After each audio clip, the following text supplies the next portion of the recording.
اللہ رب العزت نے حضور علیہ الصلوۃ والسلام کی بارگاہ کا ادب سکھایا۔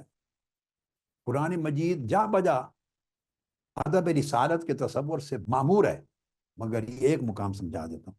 سورہ الحجرات کی پہلی 4 آیتیں، فرمایا ایمان والو یا ایھا الذین آمنوا لا تقدموا بین یدی اللہ ورسول، ایمان والو جب بھی کوئی کام کرنے لگو، بولنے لگو یا کام کرنے لگو، اللہ اور اللہ کے رسول سے پہل نہ کیا کرو۔ اب اللہ پر تو پہل ہوتی نہیں ہے، بندہ اللہ پر تو پہل کر ہی نہیں سکتا نا۔ پہل تو کبھی بولنے میں، گفتگو کرنے میں، کوئی کام کرنے میں رسول پر ہی ممکن ہو سکتی تھی نا۔ وہ رسول صلی اللہ علیہ وسلم کے ادب کو اللہ نے اپنا ادب ڈکلیئر کر دیا کہ میرے رسول کے بولنے سے پہلے بولا نہ کرو، رسول کے کوئی عمل کرنے سے پہلے عمل نہ کیا کرو، ادب میں پیچھے رہا کرو۔ جب رسول بول لیں تو پھر بولو، کام کر لیں تو پھر کام شروع کرو۔ اور رسول کے ادب کو اللہ نے اپنا ادب قرار دے دی۔ پھر فرمایا یا ایھا الذین آمنوا، دوسری آیت، لا ترفعوا اصواتکم فوق صوت النبی، اے ایمان والو، دوسرا ادب، جب بولیں آقا علیہ السلام کی بارگاہ میں تو جس پچ پہ حضور علیہ السلام بول رہے ہوں میرے محبوب، ان کی آواز سے اپنی آوازوں کو بلند نہ کیا کرو۔ یہ دیکھیں آپ کو تصور ادب سکھایا جا رہا ہے۔ وہ بارگاہ الوہیت میں بولنے کا ادب تھا، یہ بارگاہ رسالت مآب میں بولنے کا ادب ہے۔ حضور علیہ السلام کی آواز سے اپنی آواز اونچی نہ کرو، یہ ادب سکھائے جا رہے ہیں۔ اب ہمارا تصور دین اور تصور زندگی ادب کے پورے کنسپٹ سے خالی ہو گیا۔ پھر فرمایا وَلَا تَجْهَرُوا لَهُ بِالْقَوْلِ كَجَهْرِ بَعْضِكُمْ لِبَعْضٍ، اور ایمان والو پھر اس طرح بھی ان کے ساتھ بات کرتے ہوئے اپنی آوازیں بلند نہ کیا کرو جیسے ایک دوسرے سے بات کرتے ہوئے آواز کو بلند کر لیتے ہو۔ وہاں ان کی آواز سے بھی تمہاری آواز بلند نہ ہو، آپس میں بھی بات کرتے ہوئے یا ان سے بات کرتے ہوئے آواز بلند نہ ہو جیسے ایک دوسرے کو بلاتے۔ اور پھر اس کے بعد ارشاد فرمایا وَلَا تَجْهَرُوا لَهُ بالقول كجهر بعضكم لبعض، فرمایا کہ جب رسول پاک صلی اللہ علیہ وسلم کو بلانا پڑے تو بلانے میں بھی حضور کو اس طرح بے تکلفی سے نہ بلایا کرو جیسے آپس میں ایک دوسرے کو بلا لیتے۔ یعنی حضور علیہ الصلوۃ والسلام کو بلانا وہ بھی تمہارے آپس میں ایک دوسرے کے بلانے کی مثل نہ ہو، اتنا ادب۔ جب بلانا حضور کے بلانے کا اپنے بلانے کی مثل نہ ہو تو حضور کی ذات گرامی تم اپنی مثل کیسے تصور کر سکتے؟ آقا علیہ السلام کا ذکر کرو اور ذکر میں اتنا ادب نہ پایا جائے، اس انداز سے ذکر کرو کہ بندہ سوچنے لگ جائے خدا نہ خواستہ کس کی بات کر رہا ہے۔ اگر امتی ہونے کا دعویٰ کریں، دعوت دین دیں، عالم ہوں اور دین کا پیغام پہنچا رہے ہوں اور آقا علیہ السلام کا ذکر کریں اور ایسے کلمات استعمال کریں اور ایسے الفاظ اور ایسے جملے اور اس طرح کی انداز کی بات کریں کہ بندہ دہل جائے، رونگٹے کھڑے ہو جائیں، کس کی بات ہو رہی ہے؟ اس رسول کی، جس کے لیے اللہ نے سمجھایا کہ ان کی آواز سے بھی اپنی آواز بلند نہ کرو، جس کے لیے اللہ پاک نے بتایا کہ جب رسول کو کسی وجہ سے ندا دیں، بلائیں تو اس طرح بے تکلفی سے ندا نہ دیں جیسے آپس میں ایک دوسرے کو ندا دیتے ہو۔ اس رسول کی بارگاہ میں یہ بے ادبی ہو رہی ہے۔ پھر اللہ پاک نے فرمایا ان تحبط اعمالکم وانتم لا تشعرون، اگر ہلکی سی آواز بھی بلند کر دی حضور علیہ السلام کی آواز سے آپ کی مجلس میں، تمہارے زندگی کے سارے اعمال برباد ہو جائیں۔ پھر ادب سکھایا ان الذین یغضون اصواتهم عند رسول اللہ اولئک الذین امتحن اللہ قلوبهم للتقوی، جو لوگ حضور علیہ السلام کی آواز سے اپنی آوازوں کو پست رکھتے ہیں، سراپا ادب رکھتے ہیں، اپنی آواز کو بھی سراپا ادب رکھتے ہیں، اللہ پاک انہی کے دلوں کو تقوی کے لیے منتخب کر لیتا اور انہی کے لیے مغفرت اور اجر۔ پھر فرمایا ان الذین ینادونک من وراء الحجرات اکثرهم لا یعقلون، جو لوگ ہیں حبیب آپ کے چیمبر، آپ کے حجرہ مبارک کے باہر سے کھڑے ہو کے آواز دیتے ہیں، آف کورس اونچی آواز دینی پڑتی ہے نا باہر سے، ان کو عقل نہیں ہے، انہیں مقام رسالت معلوم نہیں ہے، انہیں بارگاہ رسالت کے آداب معلوم نہیں۔ یہ میں نے صرف ایک مقام آپ کو سورہ حجرات کا بتا دیا کہ بارگاہ رسالت مآب کے آداب اللہ پاک نے خود قرآن مجید میں مسلمانوں کو کیسے سکھائے اور کس طرح بتائے ہیں، باریک باریک پہلوؤں کو بھی سمجھایا۔ جب یہ آیتیں اتر آئیں اس کے بعد سیدنا صدیق اکبر رضی اللہ تعالیٰ عنہ جب آقا علیہ السلام سے بات کرتے تو اتنی آہستگی سے بات کرتے تھے جیسے کوئی سرگوشی کرتا ہے۔ یہ تمام کتب حدیث میں آیا، تمام کتب حدیث میں۔ سیدنا فاروق اعظم رضی اللہ تعالیٰ عنہ بھی حتیٰ کہ اتنی خاموشی سے بات کرتے تھے آقا علیہ السلام سے جیسے کوئی سرگوشی کرتا ہے۔ بعض اوقات آواز سنائی نہیں دیتی تھی، آقا علیہ السلام پوچھتے عمر کیا کہہ رہے ہو، یہ صحیح بخاری میں ہے۔ اور سیدنا صدیق اکبر کے یہ معمولات مسند بزار، مصنف ابن ابی شیبہ، حاکم، سب کتب میں حدیث صحیح ہیں۔ پھر صحابہ کرام کس طرح ادب بجا لاتے ہیں آقا علیہ السلام کا، یہ سمجھنے کی بات۔ اب آقا علیہ السلام کی ذات اقدس ظاہری طور پہ، جسمانی طور پہ ہمارے سامنے موجود نہیں، مگر آپ کا اسم پاک ہے، آپ کی نبوت ہے، آپ کی رسالت ہے، آپ کی شخصیت ہے، آپ کی سنت ہے، آپ کی حدیث ہے، آپ کا ذکر ہے، مقام و مرتبہ ہے، یہ ہمارا ایمان ہے۔ یہ تو قیامت تک امت کے اندر ہی رہنا ہے آقا علیہ السلام نے، یہ روحانی وجود ان کا قیامت تک ہمارے اندر ہے۔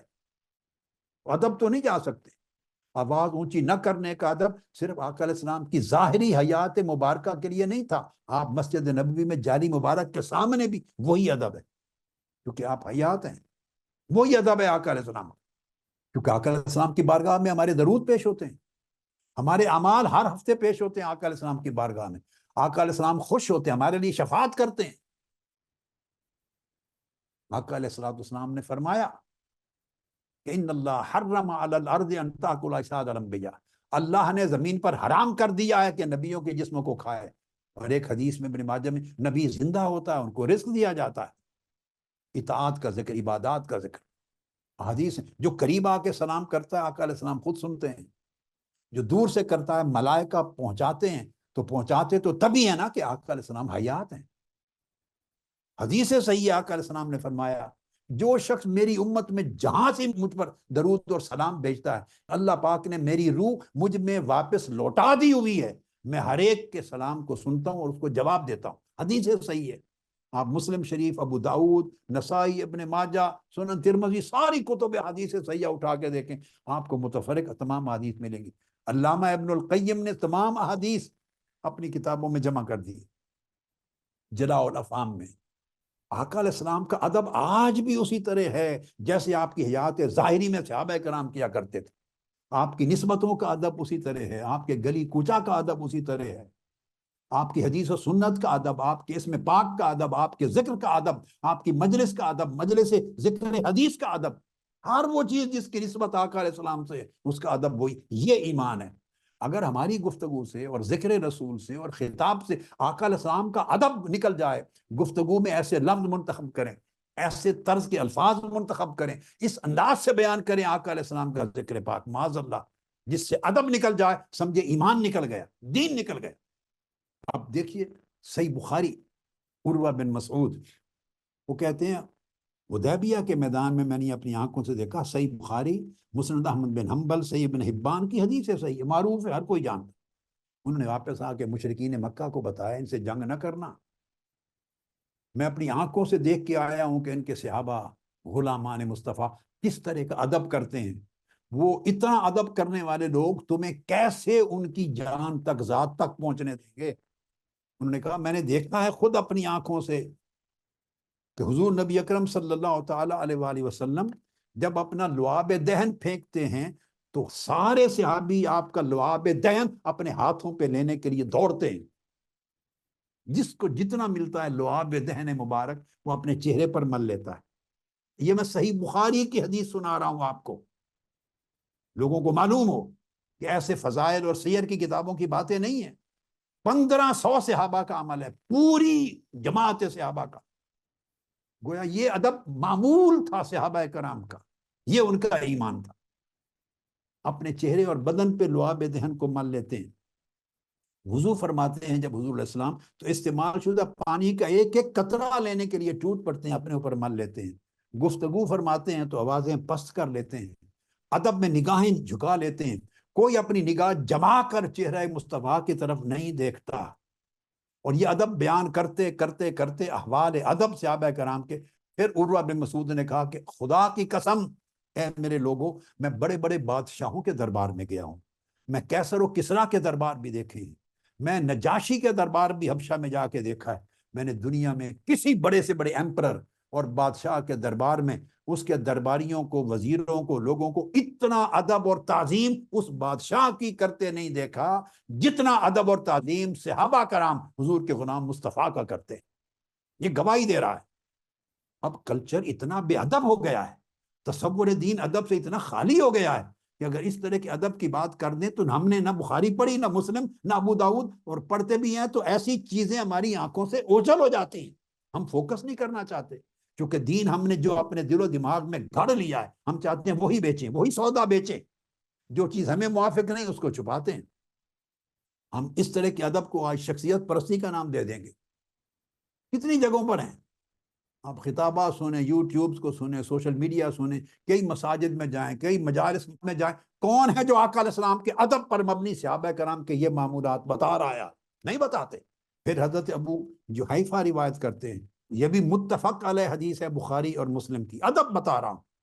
وہ کہتے ہیں میں نے اپنی آنکھوں سے دیکھا کہ آقا علیہ السلام جب وضو کرتے تو وضو کے ایک ایک قطرے کو لینے کے لیے صحابہ ٹوٹتے تھے. جن کو قطرہ ایک مل جاتا اپنے چہروں پہ مل لیتا، اور جن کو قطرہ آقا علیہ السلام کے استعمال شدہ پانی کا نہ ملتا وہ دوسرے صحابی کے ہاتھ سے ہاتھ رگڑ کر پھر اپنے چہرے پر مل لیتا، چلو کچھ نمی مل جائے. یہ متفق علیہ حدیث ہے بخاری مسلم کی. حضرت انس بن مالک فرماتے ہیں، صحیح مسلم میں حدیث ہے کہ میں نے دیکھا کہ آقا علیہ السلام ایک حلاق، ہیئر کٹر، حجام، ہیئر کٹر آپ کے بال مبارک، منہ مبارک کاٹ رہا تھا، اور صحابہ کرام آقا علیہ السلام کے ارد گرد طواف کرتے تھے کہ ایک بال بھی زمین پہ نہ گر جائے، اور ایک ایک بال لینے کے لیے دوڑتے تھے. یہ ادب ہے، یہ شخصیت پرستی نہیں تھی. آقا علیہ السلام کے سامنے کر رہے تھے. اگر یہ شخصیت پرستی ہوتی، یہ ادب کی رینج سے نکلی ہوئی باہر کی بات ہوتی، آقا علیہ السلام منع کر دیتے. یہ سب کچھ آقا علیہ السلام کے سامنے کرتے تھے. لعاب دہن کو اٹھانا، وضو کے قطروں کو اٹھانا، آقا علیہ السلام کے سر انور کے منہ مبارک کو اٹھانا، سب آپ کے سامنے ہوتے تھے.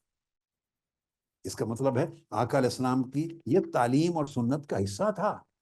نہ آپ کی بڑائی تھی کوئی، نہ یہ شرک تھا، نہ یہ بدعت تھی، اور نہ یہ شخصیت پرستی تھی. یہ تصور جو صحابہ کرام کے ہاں ادب سے معمور تصور بارگاہ رسالت مآب کا تھا، وہ آج کہاں گیا؟ ہم نام بھی لیتے ہیں صحابہ کے اور اہل بیت اطہار کے اور سلف صالحین کے، مگر ہمارے عقیدے، تعلق اور ادب کے انداز کا کوئی تعلق اور میل نہیں ہے ان کے ساتھ.